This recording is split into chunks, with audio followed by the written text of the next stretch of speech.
പേര് സിറാജുദ്ദീൻ എന്നാണ്. വയനാട് ജില്ലയിലാണ് സ്വദേശം. ഏകദേശം 2017 ഈ ഒരു കൺസെപ്റ്റ് കേട്ട് അത് ചെയ്യാതെ മാറിയുന്ന ഒരു വ്യക്തിയാണ്. 2017 കേട്ട് ഐഡിയ അടിച്ചു. പിന്നെ ഈ ആവശ്യത്തേക്ക് തിരിഞ്ഞു നോക്കാതെ അവർ പിടിക്കുന്ന സമയത്ത് മാറുന്ന ഒരു വ്യക്തി. ശൈലേഷ് സാറിന്റെ വേറൊരു ഓർഗനൈസേഷനാണ് ആദ്യമായിട്ട് ഈ ഒരു ബിസിനസ്സിൽ ജോയിൻ ചെയ്തത്. പിന്നെ കുറച്ച് പ്രൊഡക്റ്റ് ഒക്കെ അന്ന് സംവിധാനങ്ങൾ കുറവാണ്. തരത്തിലുള്ള എന്താ പറയാ PUC-കളൊന്നും അന്നില്ല. അന്ന് കോഴിക്കോടും PUC തുടങ്ങിയിട്ടില്ല. ആ സമയത്തൊക്കെയാണ് ഞാൻ ഇൻഡസ്ട്രിയിൽ കടന്നു വരുന്നത്. പക്ഷെ എന്തോ നമുക്കറിയാലോ, തുടക്കത്തിൽ കേൾക്കുന്ന സമയത്ത് ഉണ്ടാകുന്ന നെഗറ്റീവ് കൊണ്ടും അതുപോലെ തന്നെ ആളുകൾക്ക് മറ്റുള്ള എന്തെങ്കിലും പറയുന്നുള്ള ചിന്താഗതി കൊണ്ടൊക്കെ ഈ ബിസിനസ് മാറുന്ന ഒരു വ്യക്തിയാണ്.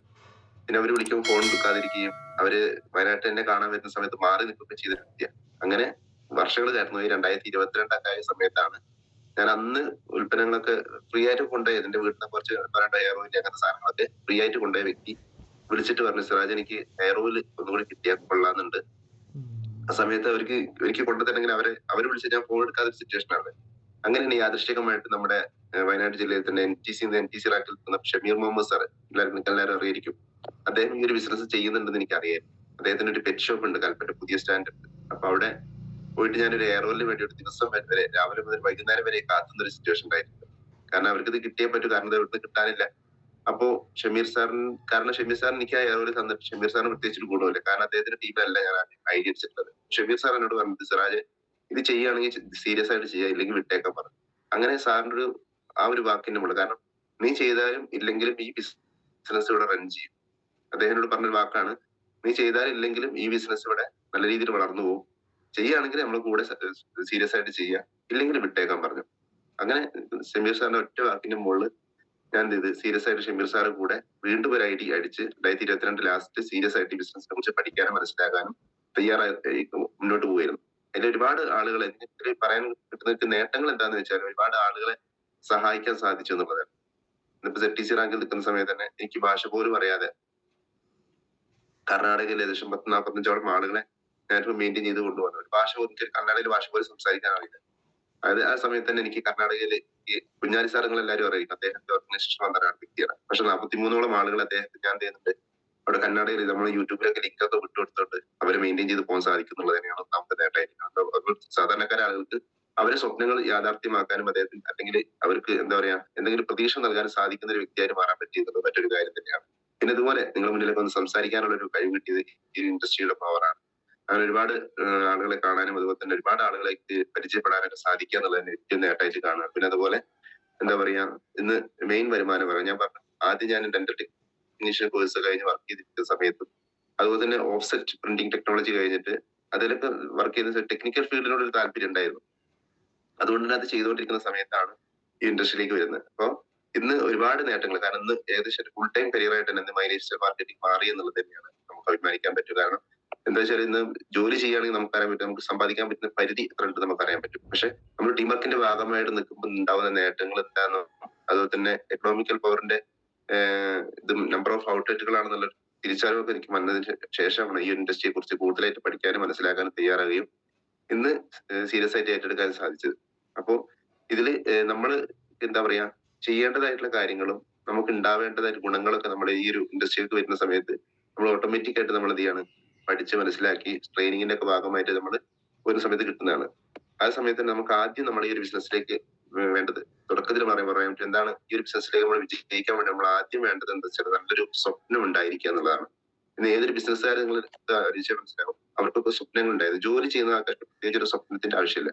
ഇപ്പൊ നമ്മളോട് ആരെങ്കിലും ഒരാൾ ചോദിക്കുകയാണ്, നമ്മൾ സിറ്റുവേഷനിൽ ചോദിക്കുകയാണ് എന്താണ് നിങ്ങൾ ഒരു 10 ഒരു 5 സ്വപ്നം പറയാൻ പറഞ്ഞാൽ സ്വാഭാവികമായിട്ട് നമുക്ക് ആലോചിക്കേണ്ടി വരും. നമ്മൾ പറയാറുണ്ട് നല്ല വീട് വെക്കണം, നല്ലൊരു വാഹനം വാങ്ങണം, നല്ലൊരു എന്താ പറയാ ലാൻഡ് വാങ്ങണം, അങ്ങനെയൊക്കെ പറയാറുണ്ടെങ്കിൽ പോലും അത് ആവശ്യങ്ങളാണ് നമ്മൾ പറയുന്നത്.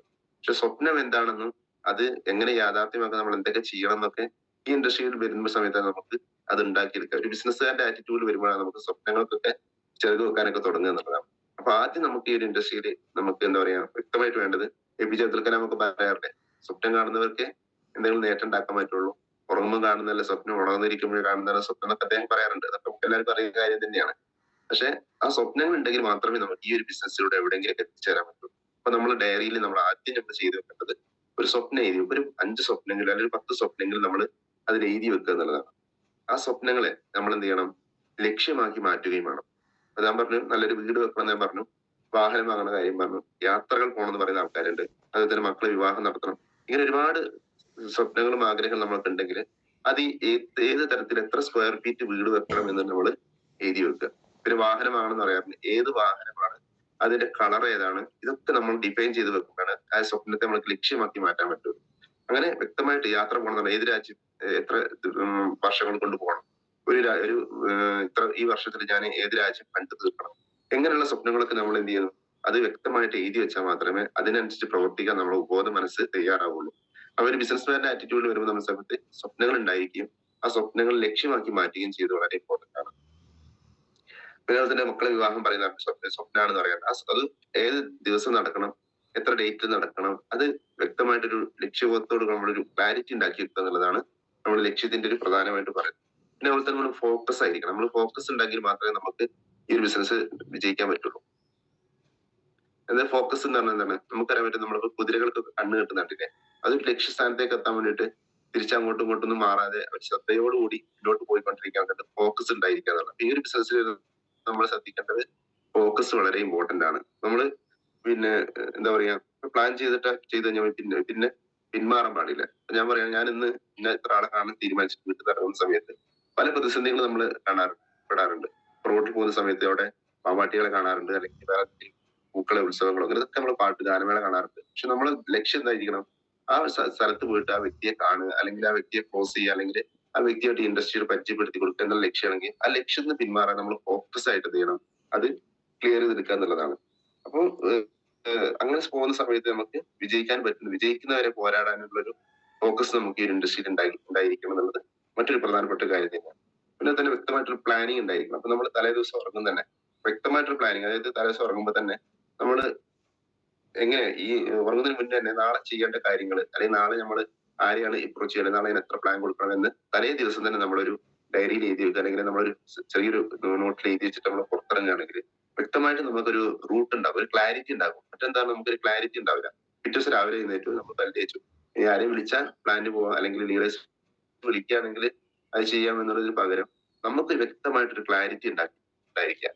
അപ്പൊ ഉണ്ടെങ്കിൽ മാത്രമേ നമുക്ക് എന്ത് ചെയ്യാൻ പറ്റുള്ളൂ, ഈ ഒരു ഇൻഡസ്ട്രിയിൽ നമുക്ക് വിജയിക്കാൻ പറ്റുള്ളൂ. അത് മറ്റുള്ളൊരു നിർബന്ധത്തിന് വേണ്ടിയിട്ടല്ല, നമുക്ക് വേണ്ടിയിട്ടാണ് നമ്മുടെ ഇൻഡസ്ട്രിയിൽ വന്നതും നമ്മൾ വിജയിക്കാൻ വേണ്ടിയിട്ടാണ്. കാരണം 10 വർഷമോ 20 വർഷം ഒന്നും ചെയ്യണ്ടല്ലോ, വെറുതെ 3-4 വർഷം നമ്മൾ കൺസിസ്റ്റന്റ് ആയിട്ട് നമ്മൾ ഇതിൽ പ്രവർത്തിക്കുകയാണെങ്കിൽ, സ്റ്റിക്ക് ഓൺ ചെയ്ത് പ്രവർത്തിക്കുകയാണെങ്കിൽ നല്ല രീതിയിൽ നമുക്ക് ഗ്രോത്ത് ഉണ്ടാക്കാനും ഇന്ന് സമൂഹത്തിൽ നമുക്ക് സഹായം ചെയ്യുന്ന ഒരാളായിട്ട് മാറാനൊക്കെ നമുക്ക് സാധിക്കും. നമ്മുടെ സ്വപ്നങ്ങൾ ഫുൾഫിൽ ചെയ്യാൻ സാധിക്കും. അതുകൊണ്ട് തന്നെ വ്യക്തമായ ഒരു പ്ലാനിങ് നമുക്ക് എന്ത് ചെയ്യണം, ഉണ്ടാക്കിയെടുക്കൽ വളരെ ഇമ്പോർട്ടന്റ് ആണ്. അതിന് വേണ്ടിയിട്ട് നമ്മൾ തലേ ദിവസം തന്നെ നമ്മൾ വ്യത്യസ്ത വർക്ക് നമ്മൾ പ്ലാൻ ചെയ്യാം. പാർട്ട് ടൈം ചെയ്യുന്ന ആളുകളുണ്ട്, ഫുൾ ടൈം ചെയ്യുന്ന ആളുകളുണ്ട്. തുടക്കത്തിലൊക്കെ പാർട്ട് ടൈം ആയിട്ട് നമ്മൾ പല ഈ ഇൻഡസ്ട്രിയിലേക്ക് വരിക, പാർട്ട് ടൈമിൽ തന്നെ നമ്മൾ വെള്ളം ചേർക്കാതെ ഫുൾ ടൈം ആയിട്ട് ചെയ്യുക. അതെങ്ങനെയാന്ന് വെച്ചാൽ പാർട്ട് ടൈം 1 മണിക്കൂറാണ് ഞാൻ ഇൻഡസ്ട്രി ചെയ്യുന്നതെങ്കിൽ, ഈ ബിസിനസ് ചെയ്യുന്ന ഒരാളെ കാണാൻ ഉദ്ദേശിക്കുന്നെങ്കിൽ അതിൽ വെള്ളം ചേർക്കാതെ കൃത്യമായിട്ട് നമ്മൾ എന്ത് ചെയ്യാം, അത് ഫോക്കസ് ചെയ്തിട്ട് പ്ലാൻ ചെയ്യുകയാണെങ്കിൽ നമുക്ക് എന്ത് ചെയ്യാം, ആ മണിക്കൂറിന് നമുക്ക് അൾട്ടിമേറ്റ് ആയിട്ട് നമുക്ക് യൂട്ടിലൈസ് ചെയ്യാൻ പറ്റും എന്നുള്ളതാണ്. അപ്പൊ ഒരു നമ്മൾ തീരുമാനം എടുത്തിറങ്ങി ഒരു പ്രൊഡക്റ്റ് വിറ്റിട്ടെങ്കിൽ ഞാൻ വീട്ടിലേക്ക് കയറുള്ളൂ ഒരു തീരുമാനം എടുക്കുക, അല്ലെങ്കിൽ 4 ആളെ കാണാൻ ഉദ്ദേശിച്ചാൽ 4 ആളെ കണ്ടതിന് ശേഷമേ ഞാൻ വീട്ടിലേക്ക് കയറുന്നുള്ളൂ, അല്ലെങ്കിൽ ഇത്ര പ്രൊഡക്റ്റ് ഇത്ര പേസ്റ്റ് ഞാൻ വിറ്റിട്ട് ഞാൻ ഈ ഇൻഡസ്ട്രി എന്താ പറയുക വീട്ടിലേക്ക് വരുന്നുള്ള തീരുമാനം എടുക്കുക. നമുക്കറിയാൻ പറ്റും, നമ്മൾ ഷാജി സാർ നിങ്ങൾ കേട്ടിട്ടുണ്ടാവും, ഇന്ന് ITC ആണ്, അദ്ദേഹം വയനാട്ടുകാരനാണ്, നമുക്ക് അറിയാൻ പറ്റി. അദ്ദേഹം മറ്റൊരു ഓർഗനൈസേഷനാണ് വർക്ക് ചെയ്യുന്നത്. അദ്ദേഹത്തിന്റെ ഈ ബിസിനസ് എക്സ്പീരിയൻസ് അദ്ദേഹം പറയുന്നത് എങ്ങനെയാണ്, പിന്നെ ഈ MM അഡ്വൈസിൽ അദ്ദേഹം സാധനങ്ങൾ എടുത്തു കൊടുക്കുന്ന ഒരു വ്യക്തിയാണ്. ആ സമയത്ത് അദ്ദേഹം 6,000 രൂപയാണ് ഫസ്റ്റ് സാലറി.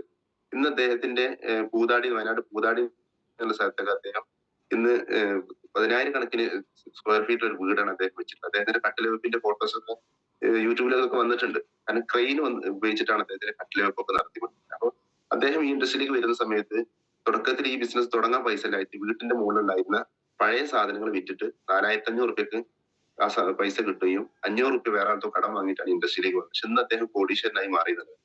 അപ്പൊ നമ്മൾ ആലോചിച്ചു, അദ്ദേഹം ചെയ്തൊരു പണിയൊക്കെ, അദ്ദേഹം കണ്ണൂരിലേക്കാണ് ആദ്യമായിട്ട് ഒരു 7 പേസ്റ്റുമായിട്ട് കണ്ണൂരിലേക്ക് പോകുന്നത്. കണ്ണൂരിലേക്ക് പോയിട്ട് അദ്ദേഹം പറഞ്ഞു, അങ്ങോട്ട് പോകാനുള്ള വണ്ടിക്കൂലി മാത്രം അദ്ദേഹത്തിന്, തിരിച്ചു വരാനുള്ള വണ്ടിക്കൂലി എന്താണ്, അദ്ദേഹത്തിന്റെ കയ്യിൽ പേസ്റ്റാ ഉള്ളത്. നമ്മൾ ആരെയും അങ്ങനെ ചെയ്യല. കാരണം എന്താ, നമുക്ക് പോയി കഴിഞ്ഞാൽ വണ്ടിക്കൂലി ഇല്ലെങ്കിൽ തിരിച്ചു വരാൻ പറ്റുമല്ലോ. അപ്പൊ അങ്ങോട്ടുള്ള വണ്ടിക്കൂലി എടുത്തിട്ട് തിരിച്ചു വരാൻ വണ്ടിക്കൂലി നമ്മുടെ കയ്യിലുള്ള പേസ്റ്റ് മാത്രമാണ്. ഈ പേസ്റ്റ് വിറ്റാൽ അദ്ദേഹത്തിന് തിരിച്ചു വരാൻ പറ്റും. അങ്ങനെ ഒരു ഫോക്കസ് ചെയ്തിട്ടാണ് അദ്ദേഹം പോയത്. കാരണം ആ പേസ്റ്റ് വിറ്റാൽ മാത്രമേ അദ്ദേഹത്തിന് വയനാട്ടിലേക്ക് വണ്ടി കയറാൻ പറ്റുള്ളൂ. അപ്പൊ അദ്ദേഹം നിർബന്ധിതനായി. അതുകൊണ്ട് ആ പേസ്റ്റ് അവിടെ വിറ്റ് ആ പൈസയും കൊണ്ടാണ് അദ്ദേഹം വയനാട് തിരിച്ചു കയറി. ഇന്ന് അദ്ദേഹം കോടീശ്വരനായി മാറിയെന്നുണ്ട് അവിടുത്തെ തീരുമാനമാണ്. അപ്പൊ തീരുമാനം എടുത്ത് നമ്മൾ എന്ത് ചെയ്യുക, ഇറങ്ങുന്ന സമയത്ത് വഴിയിലെ തടസ്സങ്ങളും കളിയാക്കലും കുറ്റപ്പെടുത്തലൊക്കെ ഉണ്ടാവും. അതൊക്കെ നമ്മൾ മാനിക്കാതെ നമ്മൾ എന്ത് ചെയ്യുക, നമ്മുടെ ലക്ഷ്യം എന്താണോ അത് ഫോക്കസ് ചെയ്തിട്ട് മുന്നോട്ട് പോവുകയാണെങ്കിൽ തീർച്ചയായിട്ടും നമുക്ക് ഇതിലൂടെ വിജയങ്ങൾ ഉണ്ടാക്കാൻ പറ്റുന്നുള്ള തീരുമാനം എടുത്ത് ഇറങ്ങുക എന്നുള്ളതാണ് നമ്മൾ മെയിൻ ആയിട്ട് ശ്രദ്ധിക്കേണ്ട മറ്റൊരു കാര്യം. പിന്നെ ഞാൻ പറഞ്ഞു, നമുക്ക് 4 ബേസിക്സ് വളരെ ഇമ്പോർട്ടന്റ് ആണ്. ഏതൊരു മേഖലയിലാണെങ്കിലും 4 ബേസിക്സ് ഉണ്ട്. നമുക്കറിയാൻ പറ്റുന്നതാണ് 4 കാര്യങ്ങൾ. നമ്മൾ ലിസ്റ്റ് വേണം, അതുപോലെ തന്നെ ഇൻവിറ്റേഷൻ വേണം, പ്ലാൻ വേണം. അതൊക്കെ നമ്മളെ ലീഡേഴ്സിന് കേൾക്കുന്നതാണ്. നമ്മൾ ആലോചിച്ചൊക്കെ ഏതൊരു മേഖലയ്ക്കും ഈ ഒരു 4 ബേസിക്സ് ഉണ്ട്. ഇപ്പൊ ലിസ്റ്റ് നമുക്ക് പറയാൻ പറ്റും. ഏതൊരു ഇൻഡസ്ട്രി തുടങ്ങുന്നത്, അപ്പൊ നമ്മുടെ നാട്ടിൽ ബാങ്ക് വരികയാണെങ്കിൽ അവർ ചെയ്യുന്നത് എന്താണ്, ആ നാട്ടിലെ കർഷകരെയും ബിസിനസ്സുകാരെയൊക്കെ ലിസ്റ്റ് തയ്യാറാക്കുക എന്നുള്ള ചെയ്യുന്നത്. അതേപോലെ ഏതൊരു മേഖല തുടങ്ങുകയാണെങ്കിൽ നമ്മൾ ഈ 4 ബേസിക്സിലൂടെ ചെയ്യാം. ഉദാഹരണത്തിന് കോഴിക്കോട് ബസ് സ്റ്റാൻഡിലൊക്കെ നമുക്ക് കാണാറുണ്ട് ഈ കടലയും അണ്ടിപ്പരിപ്പൊക്കെ വണ്ടിയിൽ വെച്ചിട്ട് ഇഞ്ചി മിഠായി കൂട്ടുന്ന ആളുകൾ നമ്മൾ കാണാറുണ്ട്. അവർ ചെയ്യുന്നത് എന്താണ്, അവരും ഈ 4 ബേസിക്സ് മുന്നോട്ട് കൊണ്ടുപോകുന്നുണ്ട്. ലിസ്റ്റ് അവരവരുടെ കയ്യിൽ എന്താണ്, ലിസ്റ്റ് എന്ന് പറയുന്നത് എന്താണ്, ബസ് കാലിയായിരിക്കുന്ന ബസ് അല്ലെങ്കിൽ ആൾക്കാർ കയറിയിരിക്കുന്ന ബസ്. ഒരിക്കലും വണ്ടി സ്റ്റാർട്ടായ ബസ്സിൽ കയറിയിട്ട് അവർ എന്ത് ചെയ്യാം, കടല ഇഞ്ചി മിഠായി വെക്കൂല. അത് അവർ ടൗണിൽ കൂടെ ഇങ്ങനെ നോക്കുന്ന സമയത്ത് ഏതാണ് പിന്നെ ആൾക്കാർ കയറി തുടങ്ങുന്ന ബസ്, ആ ബസ് കയറിയിട്ട് അവർ എന്ത് ചെയ്യണം, ഫസ്റ്റ് അവരെ കുറെ ആളുകൾ അവിടെ ഇരിക്കുന്നുണ്ടെങ്കിൽ ഈ സാധനം അവിടെ പരിചയപ്പെടുത്തുക ചെയ്യാം. ഇഞ്ചി മിഠായി ഉണ്ട്, കടല മിഠായി ഉണ്ട്, അല്ലെങ്കിൽ ഇഞ്ചി വെടി എന്നൊക്കെ പറഞ്ഞൊരു ഭാഷകളൊക്കെ ഉള്ള ബുക്കുകളൊക്കെ വെക്കുന്ന അങ്ങനെ അവര് വിളിച്ചു പറഞ്ഞതിന് ശേഷം അവര് നമ്മളെ ഇതിലേക്ക് പ്ലാൻ തരികയാണ്. എങ്ങനെ പ്ലാൻ തരുന്നത്, നമ്മളെ മടിയിൽ ഓരോ ബുക്കൊക്കെ വെച്ച് പോകുന്നില്ലേ, ഇഞ്ചി വെടി മിഠായി ഉണ്ട് അല്ലെങ്കിൽ കടല മിഠായി ഉണ്ട്, നമ്മളെ മടിയിൽ വെച്ചിട്ട് നമ്മൾ വേണോ വേണ്ടെന്ന് അവർ ചോദിക്കാറില്ല. മടിയിൽ വെച്ചിട്ട് അവർ വേഗോട്ട് പോകും.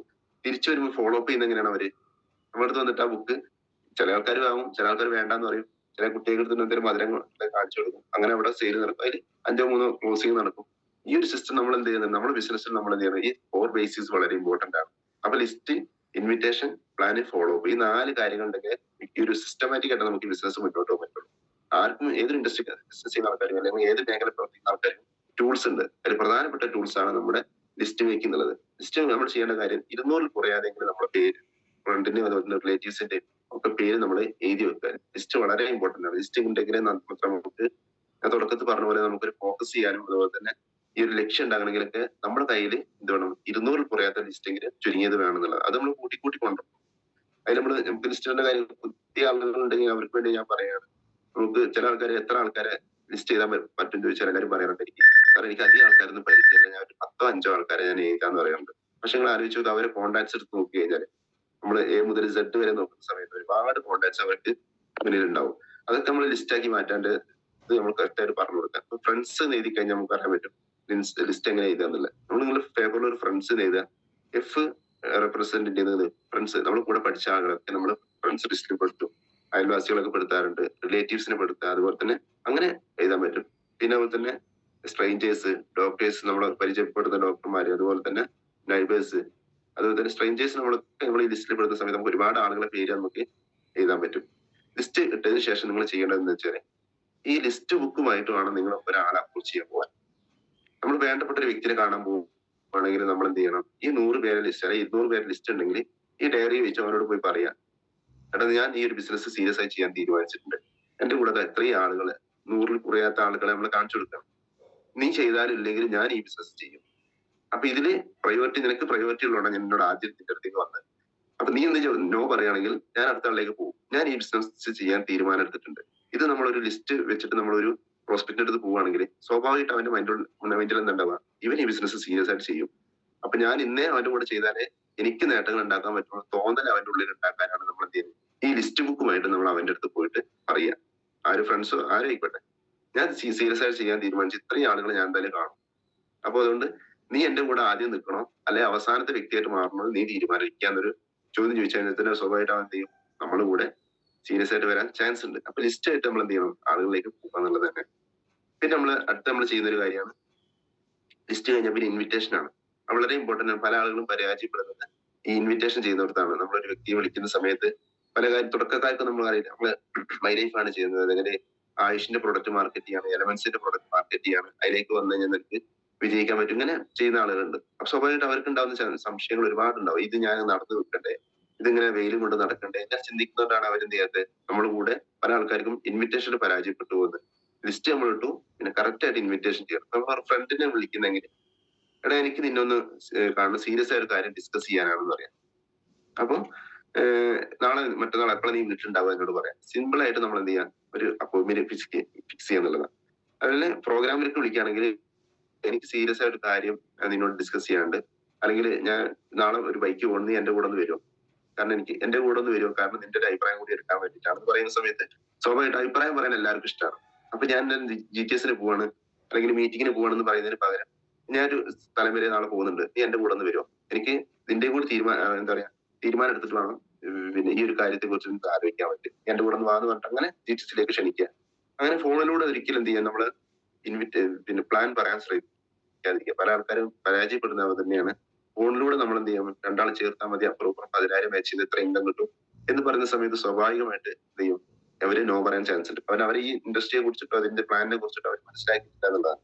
അത് വളരെ ശ്രദ്ധിക്കുക എന്നുള്ളതാണ്. പിന്നെ നമ്മൾ അതുപോലെ തന്നെ നമ്മൾ ഉദ്യോഗസ്ഥരായ ആളുകളൊക്കെ നമ്മൾ ഇൻവൈറ്റ് ചെയ്യുന്ന സമയത്ത് നമ്മൾ വളരെ ശ്രദ്ധിക്കണം. സാർ ഇങ്ങനെ 2,10,000 കിട്ടുന്ന ഒരു അവസരമുണ്ട്, സാർ കേട്ടോക്കി, സാറ് സാലറിക്കാൾ കൂടുതൽ ഇതിൽ ഇൻകം കിട്ടും എന്നൊന്നും ഒരിക്കലും നമ്മൾ ഉദ്യോഗസ്ഥരോടോ അല്ലെങ്കിൽ അങ്ങനെ പറയാതിരിക്കുന്നതാണ് ഏറ്റവും നല്ലത്. കാരണം അവരോട് പറയാം, സാർ ഞാൻ ഒരു കൺസെപ്റ്റിനെ കുറിച്ച് കേട്ടു, എനിക്ക് ചെയ്യണമെന്ന് ആഗ്രഹമുണ്ട്, സാറിന്റെ കൂടി അഭിപ്രായം അറിഞ്ഞിട്ട് വേണം എനിക്ക് ചെയ്യണോ വേണ്ടത് തീരുമാനിക്കാൻ, ഇങ്ങനെ പറയാം. അപ്പൊ സ്വാഭാവികമായിട്ട് എന്ത് ചെയ്യും, അവര് ആയിക്കോട്ടെ നീ എന്റെ അടുത്ത് ഞാൻ പറഞ്ഞുതരാം എന്ന് അഭിപ്രായം പറയാനും അതുപോലെ തന്നെ അവരെ എന്താ പറയാ സജഷൻ എടുക്കാനും ഒക്കെ നമ്മൾ പോകുന്ന സമയത്ത് അവർക്ക് നമ്മളൊരു വാല്യൂ കൊടുക്കുന്നുണ്ട്. അപ്പൊ ഉദ്യോഗസ്ഥരൊക്കെ നമ്മൾ എന്ത് ചെയ്യണം, ഈ രീതിയിൽ ഇപ്പൊ ടീച്ചേഴ്സിനൊക്കെ പോകണമെങ്കിൽ ടീച്ചർ ഞാനൊരു കൺസെപ്റ്റ് കുറിച്ച് പോയിട്ട് എനിക്ക് ചെയ്യണം എന്ന് ആഗ്രഹമുണ്ട്, ടീച്ചർ കൂടി കേട്ടിട്ട് വേണം എനിക്കത് ചെയ്യണോ വേണ്ടത് തീരുമാനം എടുക്കാൻ. ഇങ്ങനെ രീതിയിൽ നമ്മൾ എന്ത് ചെയ്യാം, ഉദ്യോഗസ്ഥരെ പോലുള്ള ആളുകളൊക്കെ നമ്മൾ അപ്രോച്ച് ചെയ്യാന്നുള്ളതാണ്. ഞാൻ പുതിയ ആളുകൾ കൊണ്ടാട്ടെ ഞാൻ ഇത്ര ഇങ്ങനെ പറഞ്ഞു തരുന്നത്, നിങ്ങൾക്ക് പുതിയ ആൾക്കാരുണ്ടെന്നാണ് വിചാരിക്കുന്നത്. അപ്പൊ നിങ്ങളൊക്കെ കേട്ട കാര്യം തന്നെയാണ് ഞാൻ പറഞ്ഞത്, തുടക്കത്തിൽ പറഞ്ഞ ആവർത്തനങ്ങളുടെ തിരുത്തലുടെ ബിസിനസ്സാണ് നമ്മൾ ചെയ്തുകൊണ്ടിരിക്കുന്നത് എന്നുള്ളതാണ്. ചെയ്ത് തന്നെ പറയാനുള്ളൂ, പറഞ്ഞത് തന്നെ ചെയ്യാനുണ്ടാവുള്ളൂ. കാരണം ഇത് നമ്മൾ ഡ്യൂപ്ലിക്കേറ്റ് ചെയ്യുന്ന സമയത്താണ് നമുക്ക് ഇൻഡസ്ട്രിയിൽ ഗ്രോത്ത് ഉണ്ടാകുക എന്നുള്ളത്. ഇത്തരത്തിലുള്ള അപ്പോയിന്റ്മെന്റ് നമ്മൾ വളരെ ശ്രദ്ധിക്കുക എന്നുള്ളത്. 4 ബേസിക്കലി നമ്മൾ ലിസ്റ്റിന്റെ പ്രാധാന്യം പറഞ്ഞു, അതുപോലെ തന്നെ നമ്മൾ ഇൻവിറ്റേഷൻ ചെയ്യുന്ന കാര്യങ്ങൾ നമ്മൾ ശ്രദ്ധിക്കാൻ പറഞ്ഞു. പിന്നെ നമ്മൾ ചെയ്യുന്നത് പ്ലാൻ ആണ്. പ്ലാൻ കൊടുക്കുന്ന സമയത്ത് നമ്മൾ ശ്രദ്ധിക്കേണ്ട പ്രധാനപ്പെട്ട കാര്യം എന്ന് വെച്ചാൽ നോ ദ കസ്റ്റമർ എന്നാണ്. ആ കസ്റ്റമറിനെ കുറിച്ച് അറിയുക എന്നുള്ളത് വളരെ ഇമ്പോർട്ടന്റ് ആണ്. അത് ഒന്ന് അവന് ആവശ്യക്കാരനായിരിക്കണം. ഇപ്പൊ നമ്മൾ പല ആൾക്കാരോട് നമ്മൾ ചെന്ന പാടന്നെ നമ്മൾ പ്ലാൻ പറയുന്ന സമയത്ത് അവര് പറയാറുണ്ട്, എന്ത് എന്തിനാ കുറെ പൈസ ഉണ്ടാക്കുന്നത്, ഇതൊക്കെ നമ്മൾ നാളെ കൊണ്ടുപോകുമോ, ഇത്ര എനിക്കൊക്കെ ഇതൊക്കെ മതി ജീവിച്ചു പോകാൻ എന്ന് പറയുന്ന ആൾക്കാരാണ് നിങ്ങൾ ഒരിക്കലും അവിടെ പോയിട്ട് പ്ലാൻ പറയേണ്ട ആവശ്യമില്ല. അതാണ് സിറ്റുവേഷൻ അനുസരിച്ച് വേണം നമ്മൾ ഒരിക്കലും ഒരു സ്ഥലത്ത് പോയിട്ട് നമ്മൾ പ്ലാൻ, ഇല്ലെങ്കിൽ നമ്മൾ നമ്മളെ സമയം വേസ്റ്റ് ആണ്. കാരണം ആ വ്യക്തിക്ക് ആഗ്രഹങ്ങളും ഇല്ല, സ്വപ്നങ്ങളും ഇല്ല, അല്ലെങ്കിൽ എന്തെങ്കിലും നേടിയെടുക്കുന്ന ഒന്നും ഒരു ചിന്താഗതി ഇല്ലാത്ത ആളുകളുണ്ട്. അന്നന്ന് ഭക്ഷണം കഴിച്ച് ജീവിച്ചു പോവുക എന്ന് ചിന്തിക്കുന്ന ആളുകളുണ്ട്. എന്തിനാ കുറെ പൈസ എന്ന് ചോദിക്കുന്നത്, എന്തിനാ വലിയ വണ്ടി, നമുക്ക് ചെറിയ വണ്ടി പോരെ, ഇങ്ങനെ അല്ലെന്താ പറയാ റോഡിലിറങ്ങി ആക്സിഡന്റ് ആവും അങ്ങനെ നെഗറ്റീവ് പറയുന്ന ആൾക്കാരുണ്ട്. ഇതൊക്കെ നമ്മൾ കസ്റ്റമർ അറിഞ്ഞിട്ട് വേണം നമ്മൾ ഈ ബിസിനസിന്റെ പ്ലാൻ കൊടുക്കുക, ഇല്ലെങ്കിൽ നമ്മളെ സമയവും നമ്മളെ എക്സ്പെൻസ് ഒക്കെ നമുക്ക് വേസ്റ്റ് ആണ് അതിനുവേണ്ടി ചെലവഴിക്കുന്നതൊക്കെ. അപ്പൊ ആദ്യം നമ്മൾ ചെയ്യേണ്ടതെന്ന് വെച്ചാൽ നമ്മള് പ്രധാനപ്പെട്ട നമ്മൾ സെലക്റ്റീവ് ആയ ആളുകൾക്ക് വേണം ഈ ഇൻഡസ്ട്രി പരിചയപ്പെടുത്തി കൊടുക്കുക. തുടക്കത്തിൽ നമുക്ക് സെലക്റ്റീവ് ആക്കി ചെയ്യാൻ പറ്റും, നമ്മൾ കാണുന്നവരോടൊക്കെ പ്ലാൻ പറയാറുണ്ട്. പക്ഷെ അവരെ അറിയുക എന്നുള്ളത് വളരെ ഇമ്പോർട്ടന്റ് ആണ്. കസ്റ്റമറിനെ കുറിച്ചിട്ട് അറിയണമെങ്കിൽ നമ്മൾ എന്ത് ചെയ്യണം, ചില ക്വസ്റ്റ്യൻസ് അവരോട് ചോദിക്കണം.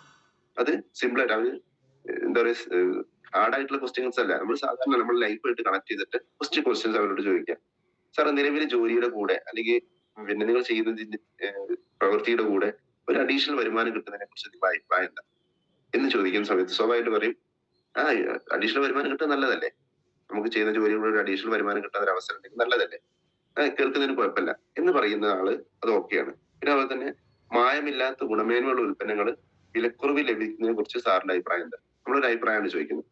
അല്ലെങ്കിൽ മേഡത്തിന്റെ അഭിപ്രായം എന്താ, അങ്ങനെ വിലക്കുറവിൽ നമ്മളെ ഗുണമേന്മയുള്ള ഉൽപ്പന്നങ്ങൾ കിട്ടുന്ന ഒരു കാര്യം, അതിനെ കുറിച്ച് മേഡത്തിന്റെ അഭിപ്രായം. ഇങ്ങനെ ചോദ്യം ചോദിക്കുന്ന സമയത്ത് നമുക്ക് വ്യക്തമായിട്ട് മനസ്സിലാക്കാൻ പറ്റും ആ വ്യക്തി ഏത് കാറ്റഗറിയിലാണ് ഉൾപ്പെടുത്തുന്നത്.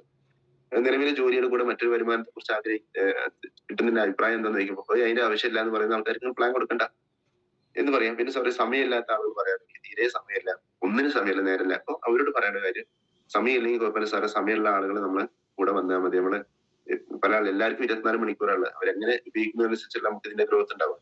സാറ് ചെയ്യുന്ന മേഖലയുടെ കൂടെ ഈ ഒരു ഇൻഡസ്ട്രിയെ കുറിച്ച് മനസ്സിലാക്കാൻ തയ്യാറാണെങ്കിൽ നമുക്ക് ഇതിനെ കുറിച്ച് കണ്ടിന്യൂ ചെയ്യാം.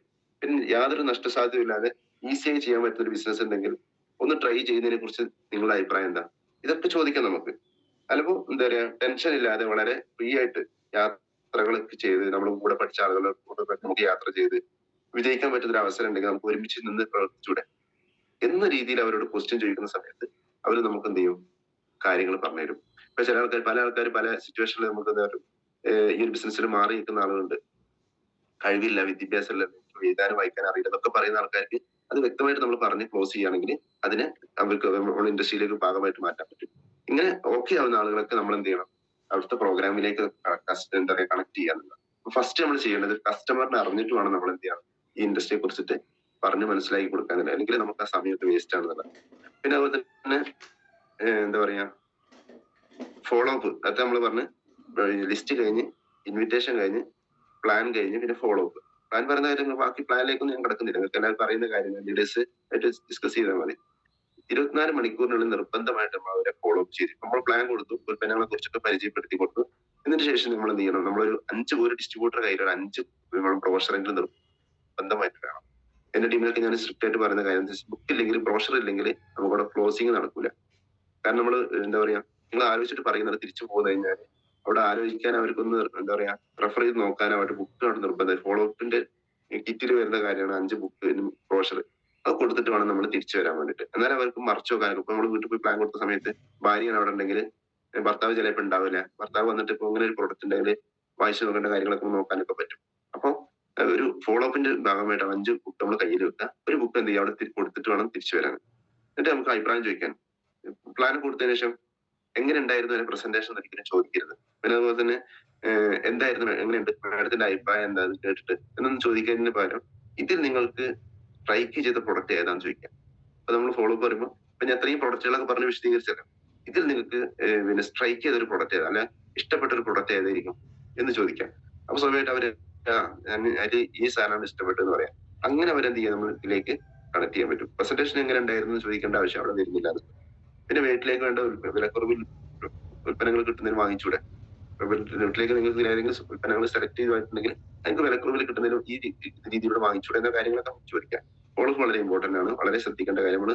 24 മണിക്കൂറിനുള്ളിൽ നമുക്ക് ഒരാഴ്ച കഴിഞ്ഞിട്ടുണ്ടോ ഫോളോ അപ്പ് ചെയ്യാൻ പോയിരിക്കണം. എന്താ പറയാ, അവരെ ഫോളോ ചെയ്തുകൊണ്ടിരിക്കാൻ നമ്മൾ എന്ത് ചെയ്യാം, 24 മണിക്കൂറിൽ ഫോളോ അപ്പ് ചെയ്യുമ്പോൾ റിസൾട്ട് കൂടുതലുണ്ടാവുന്നതാണ്. കാരണം 2,10,000 എന്നൊക്കെ പറയുന്ന സമയത്ത് മാജിക്കൽ ഫിഗർ ആണ്, അത് സാധാരണക്കാരന് കിട്ടാൻ അവസരം ഉണ്ട് എന്നൊക്കെ പറയുമ്പോൾ സമയത്ത് അവന് ഭയങ്കര എക്സൈറ്റഡ് ആയിരിക്കും. പക്ഷെ ആ ചൂടോട് കൂടിയാണ് നമ്മൾ ഫോളോ അപ്പ് ചെയ്യുന്ന സമയത്താണെങ്കിൽ നമുക്ക് സംശയങ്ങളൊക്കെ തീർത്ത് നമുക്ക് എന്ത് ചെയ്യാൻ പറ്റും, അവരെ ബിസിനസ്സിലേക്ക് ക്ലോസ് ചെയ്യാൻ പറ്റുന്നത്, കൊണ്ടുവരാൻ പറ്റുന്നതാണ്.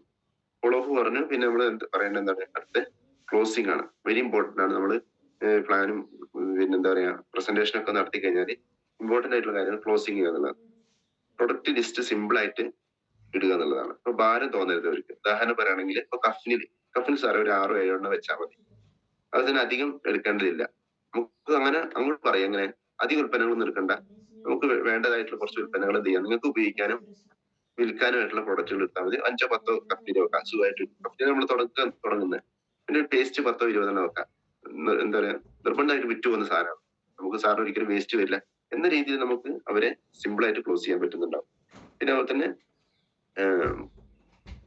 3 വർഷം 4 വർഷം നമുക്ക് എക്സ്പയറി ഡേറ്റ് ഉള്ള പ്രൊഡക്റ്റ് ആണ്. നമുക്ക് എന്ത് ചെയ്യാൻ പറ്റും, ഇത് നമുക്ക് പോയില്ലെങ്കിൽ നമുക്ക് ടീമിലൂടെ മാറ്റിയെടുക്കാൻ പറ്റും എന്ന് പറഞ്ഞു കൊടുക്കാം. POC പോയിട്ട് മാറ്റിയെടുക്കാന്ന് പറയുന്നത് നമുക്ക് നിങ്ങൾക്ക് പോവാത്ത ഉൽപ്പന്നങ്ങളൊക്കെ നമുക്ക് എന്ത് ചെയ്യാൻ ടീമിലൂടെ മാറ്റിയെടുക്കാൻ പറ്റുന്നതാണ്. പിന്നെ ട്രൈഫോണിന്റെ ബെനിഫിറ്റ് പറഞ്ഞു കൊടുക്കുക. പിന്നെ 10,000 ആയി കഴിഞ്ഞാൽ സാറേ പിന്നെ 10,000, 20,000, 50,000 ഒക്കെ നമുക്ക് മാക്സിമം നമുക്ക് ഈ ഒരു ബിസിനസ്സിൽ ക്ലോസ് ചെയ്തിട്ടുണ്ട്. നമുക്ക് ആലോചിച്ചാൽ അവരുടെ സ്വപ്നങ്ങൾ പൂർത്തീകരിക്കാൻ ഇത്രയും ചില ആൾക്കാർ പണം ഇല്ല എന്ന് പറയുന്ന ആൾക്കാർ എക്സ്ക്യൂസ് ആണ് നമ്മൾ ക്ലോസിംഗിൽ പറയാം. നമ്മൾ പ്ലാനൊക്കെ വൃത്തിയായിട്ട് കൊടുത്തു കഴിഞ്ഞാൽ പല ആൾക്കാരും പല എക്സ്ക്യൂസുകളും പറയും. അവിടെ നമ്മൾ വ്യക്തമായിട്ട് എന്ത് ചെയ്യണം, ക്ലോസിംഗ് ടെക്നിക്കുകൾ നമ്മൾ പഠിച്ചിട്ട് നമ്മൾ പറയണം എന്നുള്ളതാണ്. അപ്പൊ പണം ഇല്ല എന്ന് പറയുന്ന ആളോട് ചോദിക്കുക, സാറേ നിങ്ങൾ ഇത്രയും വർഷം ഈ ഒരു മേഖലയിൽ പ്രവർത്തിച്ച് നിങ്ങൾക്ക് ഒരു അത്യാവശ്യം വരുന്ന സമയത്ത് വരെ നല്ലൊരു അവസരം കിട്ടിയ സമയത്ത് ഒരു കയ്യിൽ ഒരു 10,000 രൂപ പോലും മാറ്റി വെക്കാനില്ലെങ്കിൽ ഇതേ പ്രവൃത്തി നിങ്ങൾ ഒരു 10 വർഷം തുടരുകയാണെങ്കിൽ നിങ്ങളുടെ അവസ്ഥ എന്താ എന്ന രീതിയിൽ അവർ ചോദിക്കുന്ന സമയത്ത് ശരിയാണ്, ഒന്ന് മാറി ചിന്തിക്കണ്ടേ എന്നൊക്കെ ഒരു തോന്നൽ അവരുടെ ഉള്ളിൽ ഉണ്ടാവണമെങ്കിൽ ഇത്തരത്തിലുള്ള ക്വസ്റ്റ്യൻസ് നമ്മൾ ചോദിക്കുക എന്നുള്ളതാണ്. പിന്നെ സമയമില്ല എന്ന് പറയുന്ന ആൾക്കാരോട് നോക്കിയ ഇത്രയും കാലം നമുക്ക് എല്ലാവർക്കും 24 മണിക്കൂർ തന്നെയാണ്. അതുപോലെ തന്നെ നമ്മൾ വേണ്ട രീതിയിൽ നമ്മളൊരു സമയത്തിലേക്ക് മാറ്റി വെക്കുകയാണെങ്കിൽ നമ്മൾ കൂടെ വരുന്ന ആൾക്കാർക്ക് സമയം ഉണ്ടെങ്കിൽ തന്നെ നിങ്ങൾക്ക് ലൈഫിലൂടെ സക്സസ് ആകാൻ പറ്റുമെങ്കിൽ ആ സമയം നിങ്ങൾക്ക് ഇതിനുവേണ്ടി ഇൻവെസ്റ്റ് ചെയ്തൂടെ എന്നൊക്കെ രീതിയിൽ നമ്മൾ ചോദിച്ചിട്ട് എന്ത് ചെയ്യാം, അവരെ ക്ലോസ് ചെയ്യാൻ പറ്റില്ല. അപ്പൊ എന്താ പറയാ ക്യാഷ് സാർ ഇത് ഇത്രയും പർച്ചേസ് കാര്യങ്ങൾ പ്ലാനൊക്കെ കൊടുത്തു ലിസ്റ്റ് ഒക്കെ ഇട്ടതിന് ശേഷം സാറ് ഫോൺ പേ ആണോ അല്ലെങ്കിൽ ഗൂഗിൾ പേ ആണോ അല്ലെങ്കിൽ ക്യാഷ് ആണോ സാർ തരാൻ ഉദ്ദേശിക്കുന്നത്, ഇതൊക്കെ നമുക്ക് ചോദിക്കാൻ പറ്റുന്ന ചോദ്യങ്ങളാണ്.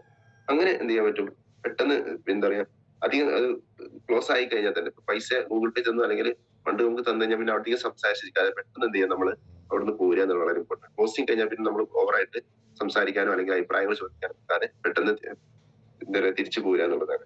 തുടർന്ന് എന്ത് ചെയ്യണം, ബിസിനസ് ക്ലോസ് ആവുകയല്ലേ ഓപ്പൺ ആവുക ചെയ്യാം. സാധാരണ എല്ലാ കച്ചവടത്തിലും ട്രഡീഷണൽ മാർക്കറ്റിംഗ് ബിസിനസ് പ്ലാൻ കൊടുത്തു, ബിസിനസ് അവർ പണം തന്നു കഴിഞ്ഞാൽ ബിസിനസ് ക്ലോസ് ആവുമെങ്കിൽ ഇവിടെ ഓപ്പൺ ആവുക ചെയ്യുന്നത്. കാരണം ആ വ്യക്തിയിലൂടെ ആണ് നമുക്ക് അടുത്ത ലെയർ ടീമൊക്കെ വരാൻ സാധിക്കുന്നത്. അപ്പൊ അവരെ അവിടുന്ന് നമ്മൾ ബിസിനസ്സിലേക്ക് നമ്മൾ സ്റ്റാർട്ട് ആവുക ചെയ്യുക.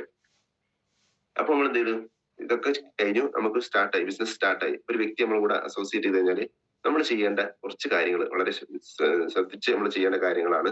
അതായത് ഒരു ബ്രോഡ്കാസ്റ്റ് ലിസ്റ്റ് മെയിൻറ്റെയിൻ ചെയ്യുന്നത് വാട്സപ്പിൽ വളരെ ഇമ്പോർട്ടന്റ് ആയ ഒരു കാര്യമാണ്. നമ്മൾ പുതിയ ആൾക്കാരെ നമ്മൾ പഠിപ്പിച്ചെടുക്കണം.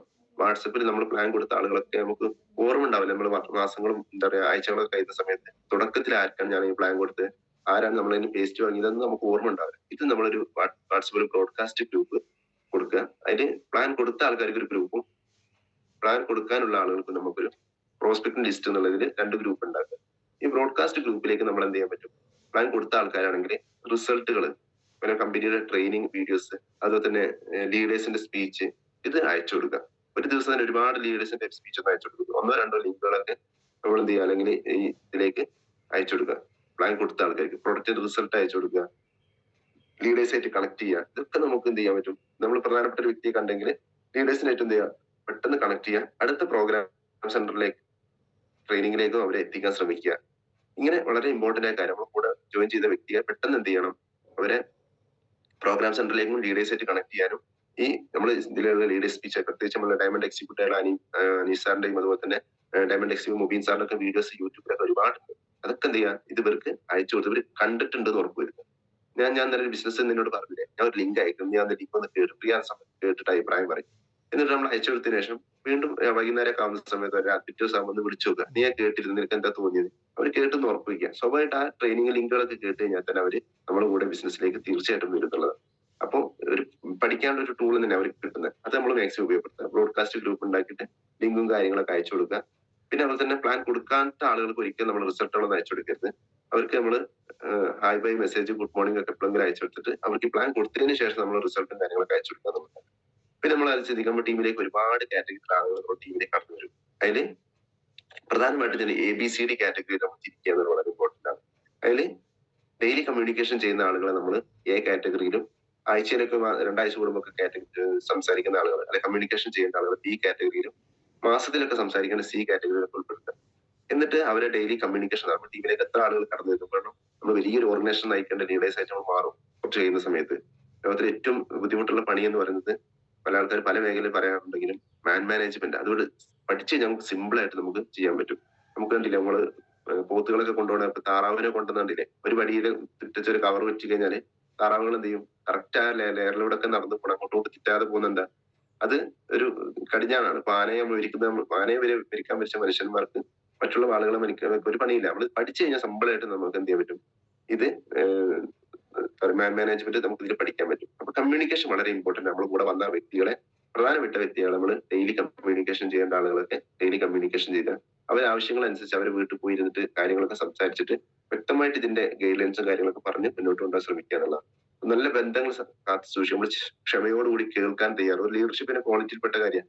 ഒരു വ്യക്തി പറയുന്ന സമയത്ത് ക്ഷമയോട് കേൾക്കുക എന്നുള്ളത് വളരെ ഇമ്പോർട്ടന്റ് ആണ്. അപ്പൊ അവർ പല പല പ്രശ്നങ്ങളൊക്കെ പറയും, പല സ്വഭാവത്തിലും പലതരത്തിലുള്ള ആറ്റിറ്റ്യൂഡിലൊക്കെ വരുന്ന ആളുകൾ നമ്മുടെ ടീമിലേക്ക് വരിക. പക്ഷെ അവരൊക്കെ നമ്മളൊരു കുടക്കീയിൽ നിർത്തണമെങ്കിൽ നമ്മൾ കുറച്ച് എന്ത് ചെയ്യണം, നമ്മൾ ജീവിതത്തിൽ നമ്മളെ ബിസിനസ് ലൈഫിൽ മാറ്റങ്ങൾ വരുത്തുന്നതോട് നമ്മൾ മാറ്റങ്ങൾ വരുത്തുക, ക്ഷമയോടുകൂടി കേൾക്കുക. അതുപോലെ തന്നെ എന്താ പറയാ, പരിഹരിക്കാൻ സാധിക്കാത്ത കാര്യങ്ങൾ അപ്ലൈന് ഉപയോഗപ്പെടുത്തി നമ്മൾ പരിഹരിക്കാൻ ശ്രമിക്കുക എന്നതാണ്. ഇപ്പോൾ തുടക്ക സമയത്ത് നമുക്ക് ഒരു സ്റ്റാർ റൂബി ഒക്കെ ആവുന്ന സമയത്ത് നമ്മുടെ ടീമിലുണ്ടാകുന്ന പ്രശ്നങ്ങളൊന്നും പരിഹരിക്കാൻ നമുക്ക് സാധിച്ചോളും. അതിന്റെ പേരിൽ നമ്മൾ ഇമോഷനായിട്ട് ഇടപെടാതെ നമ്മൾ എന്ത് ചെയ്യാം, അപ്ലയൻസിനെ ഉപയോഗപ്പെടുത്തിക്കൊണ്ട് ആ ഒരു പ്രശ്നത്തിനെ സോൾവ് ചെയ്യുകയാണെങ്കിൽ വളരെ ശക്തമായി ടീമിൽ മുന്നോട്ടുണ്ട്. പിന്നെ നമ്മുടെ ടീമിൽ തന്നെ നമ്മുടെ കൂടെ വരുന്ന ഒരുപാട് ആളുകൾ, പലതരത്തിലുള്ള ആളുകൾ വരാറുണ്ട്. ഞാൻ പറഞ്ഞു, സാമ്പത്തിക ഇടപാട് നടത്താൻ ഉദ്ദേശിച്ച ആൾക്കാർ വരാറുണ്ട്.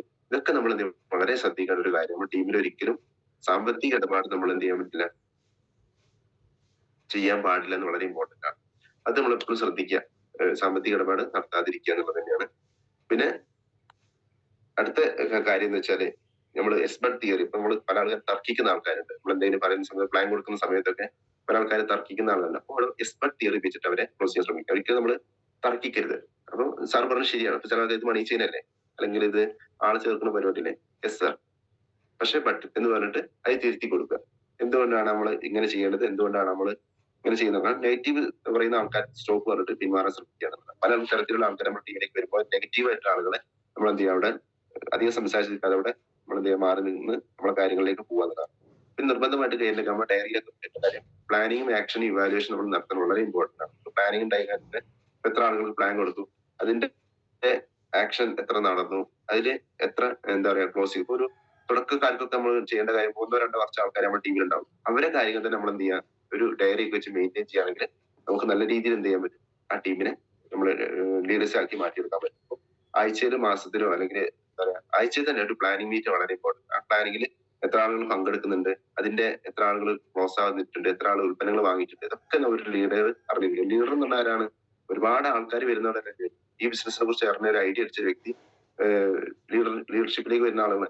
അപ്പൊ അവര് തുടക്കക്കാരനെ നമ്മൾ തുടക്കത്തിൽ ഇത്തരം കാര്യങ്ങൾ നമ്മൾ നടത്തി പോകുന്നില്ല. പ്ലാനിങ്ങും ആക്ഷനും അതിന്റെ ഇവാലുവേഷൻ നടത്തുക. എന്നാൽ മാത്രം നമുക്ക് അടുത്ത ആഴ്ചയുള്ള വർക്ക് എന്തൊക്കെയാണ് നമുക്ക് പ്ലാൻ ചെയ്ത് പോകാനുള്ളത്. പിന്നെ ടീമിലെ വ്യത്യസ്ത സ്വഭാവത്തിൽ വ്യത്യസ്ത കഴിവുള്ള ആൾക്കാർ നമ്മുടെ ടീമിലേക്ക് എത്തുന്ന സമയത്ത് അവരെ കഴിവുകൾ അറിഞ്ഞ് അവരെ പ്രോത്സാഹിപ്പിക്കുക. അപ്പൊ ചില ആൾക്കാർക്ക് റീറ്റെയിൽ ചെയ്യാൻ നല്ല കഴിവുണ്ടാവും, അവർക്ക് റിക്രൂട്ട്മെന്റ് ചെയ്യാൻ തുടക്ക സമയത്ത് കഴിവുണ്ടായിരിക്കുന്നത്. ആ റീറ്റെയിലിംഗ് ആ വ്യക്തിയെ റീറ്റെയിലിംഗ് നന്നായിട്ട് പ്രോത്സാഹിപ്പിക്കുക.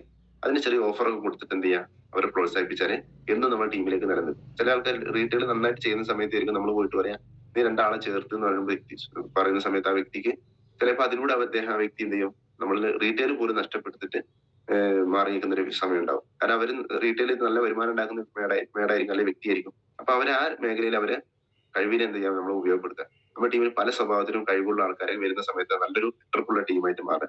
പല കഴിവാണ് പല ആൾക്കാർക്കും ഉണ്ടാവും. അതൊക്കെ നമുക്ക് ടീം വർക്കിന്റെ ഭാഗമായിട്ട് നമുക്ക് ഉപയോഗപ്പെടുത്താൻ പറ്റും. അപ്പൊ ഒരു പ്രോത്സാഹനം കൊടുക്കേണ്ടടുത്ത് ടീമിനെ നല്ല പ്രോത്സാഹനം കൊടുത്തിട്ട് മുന്നോട്ട് പോകാന്നുള്ളതാണ്. പിന്നെ അതുപോലെ തന്നെ നമ്മുടെ ടീമിലേക്ക് ഒരുപാട് ആൾക്കാർ വരുന്ന സമയത്ത് അവരെ മെയിനായിട്ട് നമ്മൾ റീറ്റെയിലിങ്ങിന് പ്രാധാന്യം കൊടുക്കുക എന്നുള്ളതാണ്. റീറ്റെയിലിംഗ് വളരെ ഇമ്പോർട്ടന്റ് ആണ്. റീറ്റെയിൽ ഉണ്ടെങ്കിൽ മാത്രം നമുക്ക് ഈ ബിസിനസ് തുടക്കക്കാർക്കൊക്കെ പിടിച്ചു നിൽക്കാൻ പറ്റുള്ളൂ.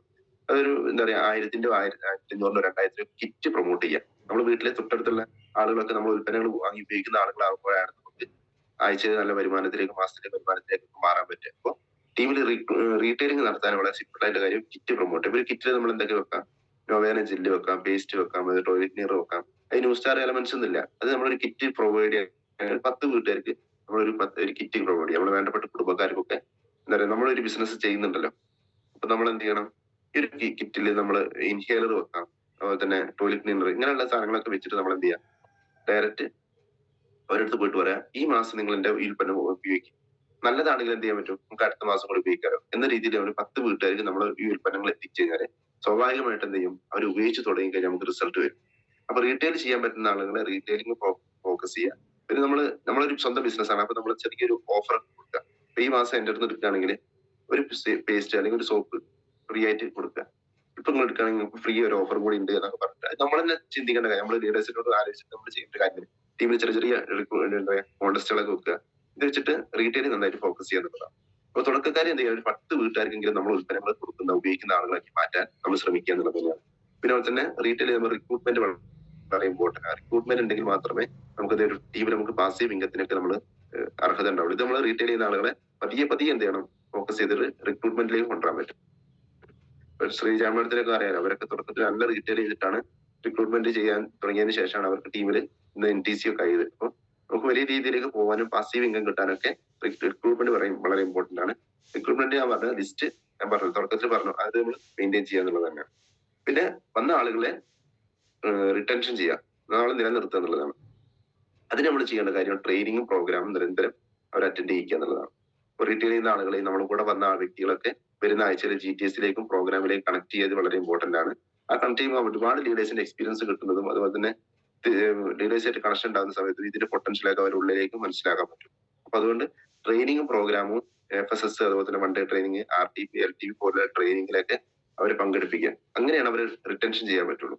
പിന്നെ അവരൊക്കെ ആഴ്ച നമ്മൾ കൂടെ പിന്നെ 1-2 വ്യക്തിയാണെങ്കിൽ ആഴ്ച വരുമാനം നമ്മൾ ഉറപ്പിക്കുക എന്നുള്ളതാണ്. വരുമാനം ഉണ്ടെങ്കിൽ ഒരിക്കലും ഒരു വ്യക്തി ഈ ബിസിനസ് ഇട്ടേച്ച് പോകില്ല.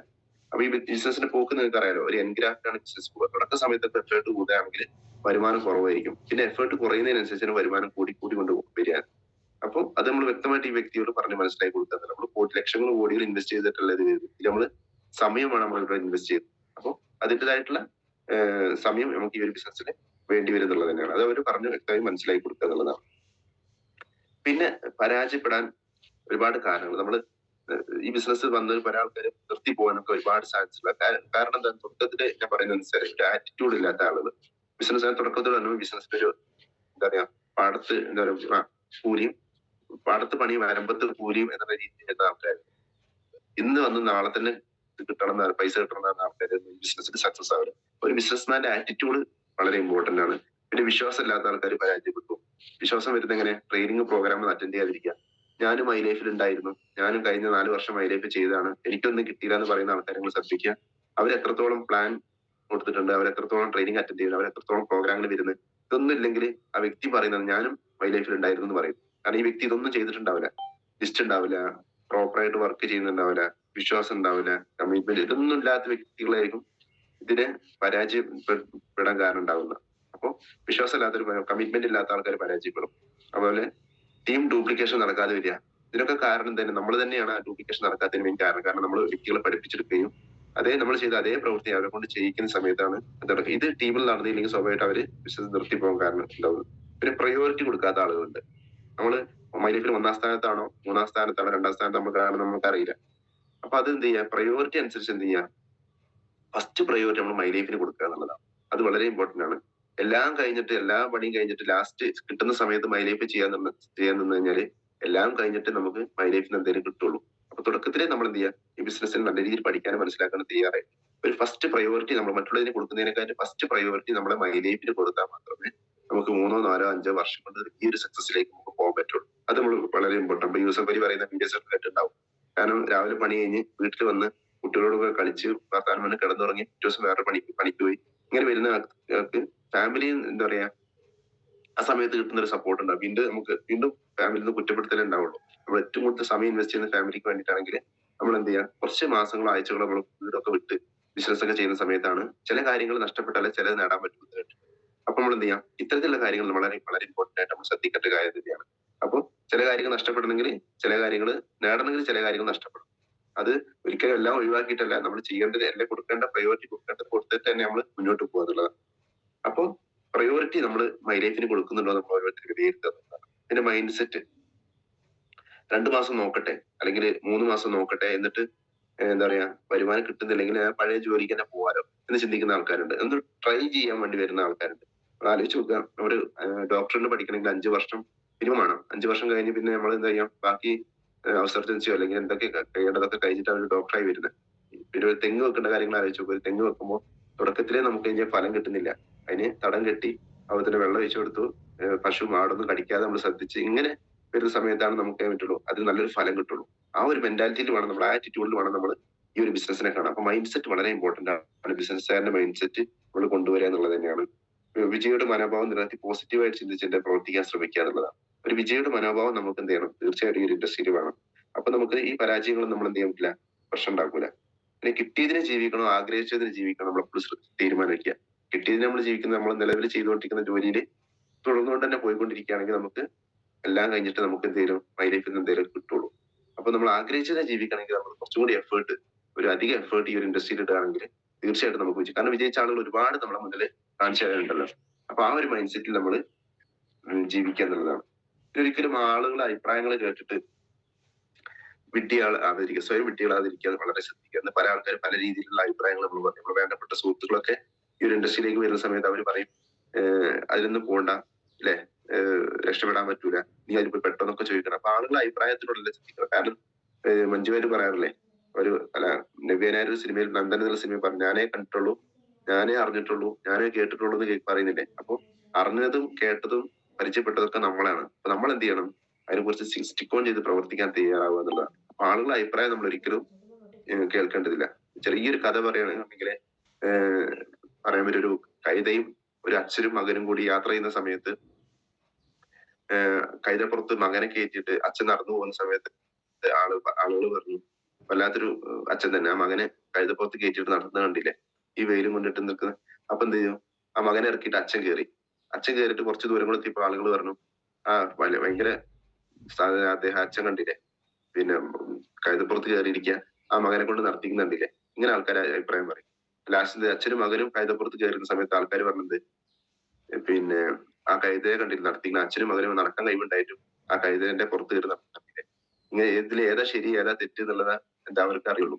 അപ്പൊ കൈതയും മനുഷ്യന്റെ കഥ, അച്ഛന്റെയും മകന്റെയും കഥ പറഞ്ഞ പോലെ പല ആളുകൾക്കും പല അഭിപ്രായങ്ങൾ ഉണ്ടാവും ഈ ഇൻഡസ്ട്രിയിലേക്ക് വരുന്ന പറയുന്ന സമയത്ത്. നമ്മൾ എന്ത് ചെയ്യണം, അതില് പോസിറ്റീവായ വശം മാത്രം എടുത്തിട്ട് നമ്മൾ മുന്നോട്ട് പോകാൻ ശ്രമിക്കുക എന്നുള്ളത്. ഇത് ചില ആൾക്കാർ പറയേണ്ടത് ആളെ പിടിക്കുന്ന പരിപാടിയല്ലേ എന്ന്.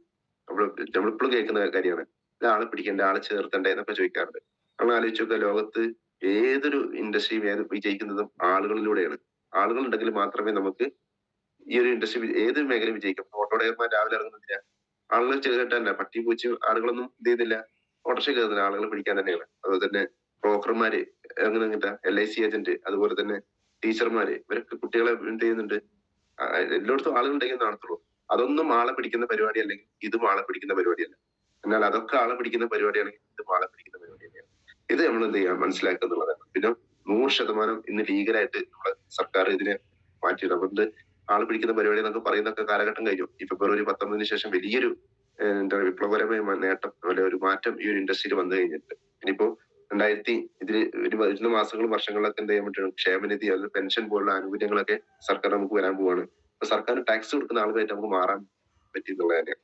അപ്പൊ പ്രവർത്തിക്കാൻ നമ്മൾ എന്ത് ചെയ്യുക, ശക്തമായിട്ട് ഈ ഒരു ഇൻഡസ്ട്രി കാണാനും സ്നേഹിക്കാനും പഠിക്കുക. നല്ല രീതിയിൽ നമുക്ക് ഗ്രോത്തിലേക്ക് എത്താൻ പറ്റും. എന്തായാലും സമയം എന്താ പറയാ നീണ്ടുപോയെന്ന് വിചാരിക്കുന്നത്. അപ്പം അവസാനിപ്പിക്കാൻ സമയമായിക്കൊണ്ടിരിക്കുകയാണ്.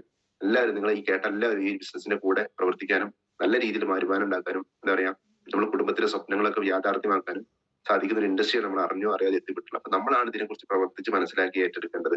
അപ്പൊ എല്ലാവർക്കും നല്ല വിജയങ്ങൾ ഉണ്ടാക്കുന്ന ആശംസിക്കുകയാണ്. അതുപോലെ തന്നെ പല കമ്പനികളും നമ്മളെ മാർക്കറ്റിംഗിന് വരാറുണ്ട്. അപ്പോൾ കമ്പനി സെലക്ട് ചെയ്യുമ്പോൾ ശ്രദ്ധിക്കുന്ന പ്രധാനപ്പെട്ട കുറച്ച് കാര്യങ്ങൾ ഞാൻ പറഞ്ഞു. നമ്മൾ എന്തുകൊണ്ടാണ് മൈ ലൈഫ് സ്റ്റൈൽ മാർക്കറ്റ് ഏറ്റെടുക്കുക എന്നുള്ളത് കൂടി എന്ന് പറഞ്ഞുകൊണ്ട് മൈൻഡപ്പ് ചെയ്യാം. ഒന്ന്, നമ്മുടെ കമ്പനിക്ക് 1 രൂപ പോലും കടമില്ല എന്നുള്ള സീറോ ഡെപ്ത് കമ്പനിയാണ് നമ്മുടെ കമ്പനി. അതുകൊണ്ട് പൂട്ടിപ്പോകേണ്ട ചാൻസ്, നമ്മൾ ചില ആൾക്കാർ പറയുന്നത് കമ്പനി പൂട്ടിപ്പോലെ ചോദിക്കുന്ന ആൾക്കാരുണ്ട്.